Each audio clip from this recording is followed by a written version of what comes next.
Il-fatt li l-Gvern lest iqaċċat aktar minn €1,000,000 mill-fondi mogħtija lill-Università ta' Malta huwa ġir inaċċettabbli, irresponsabbli, inġust u disgustanti. U l-Gvern qatt m'għandu jissikka ċ-ċintorejn mas-settur tal-edukazzjoni u r-riċerka. Hekk sostna d-Deputat Nazzjonalista Justin Xkembri f'konferenza tal-aħbarijiet indirizzata flimkien mad-Deputat Jerome Caruana Cilja fejn insista li bħala oppożizzjoni l-Partit Nazzjonalista se jkun qiegħed jagħmel minn kollox sabiex l-Università jkollha l-fondi kollha neċessarji. Dan wara li fil-jiem li għaddew ġie żvelat mill-istess deputat li r-rettur tal-Università kien avża li l-fondi allokati mill-Gvern lill-Università kienu se jonqsu b'aktar minn €1,000,000.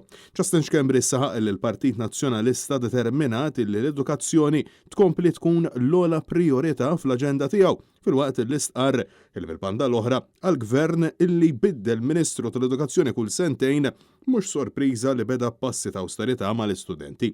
Filwaqt li insista li l-aġir tal-Gvern ta' qabela mhux biss b'kundanna ibsa mill-Partit Nazzjonalista iżda anke mill-istudenti infushom. Ninsabu fi stat fejn il-Gvern għandu diffikultajiet ekonomiċi kbar u jekk hemm settur wieħed illi m'għandu qatt inaqqas l-allokazzjoni finanzjarja fih għaliex huwa s-settur li se jkun qiegħed jibni il-pedamenti għall-futur huwa l-qasam tal-edukazzjoni.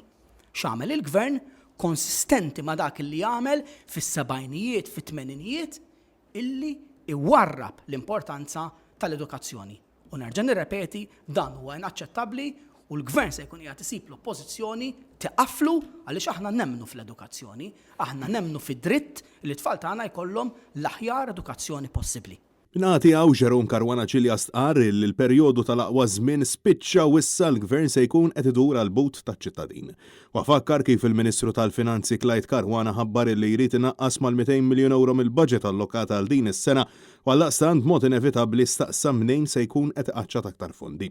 U insista li l-Gvern tal-Labor spiċċarra żejjed is-settur tal-edukazzjoni minflok itberbiq frivolu ta' propaganda tal-Ministri jew il-ħela biex igawdu tal-qalba u l-ftit individwi qrib il-kuruturi ta' Kastilja. U din ir-realtà illi għal ċertu ministri għad-berbiq, għall-ispalparjar, għall-ħela, għall-mismanagement ta' flusna tal-fondi pubbliċi, il-Ministru tal-Finanzi ma jgħid xejn.